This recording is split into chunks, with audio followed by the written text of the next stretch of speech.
beautiful day with me, Master Hans Kua. Ito po ang araw-araw na inaabangang horoscope ni Master Hans Kua ngayong araw ng Tuesday, March 18. Para sa mga pinanganak ng Year of the Rat, think long-term, i-secure ang future para sa masaya, happy ang relationship. Pink at 1. Ox naman tayo, maglaan ng oras para sa sarili, mag-relax kung stress.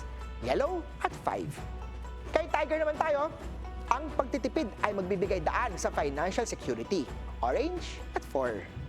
Kay Rabbit naman tayo, may bagong opportunity sa trabaho or internship. Purple at 7.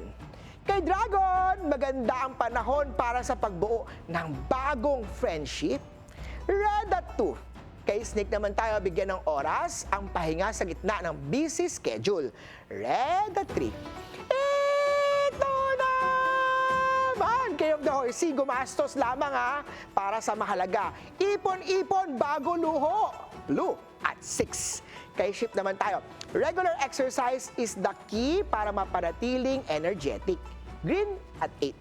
Monkey naman ang trust ay magpapatibay sa inyong relasyon. Yellow at 5.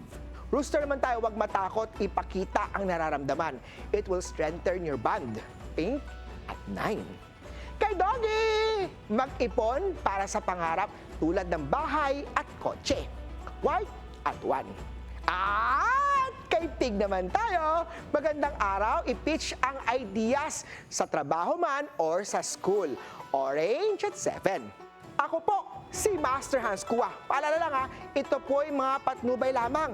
Ang tunay na swerte ay nagsisimula sa pagiging totoo.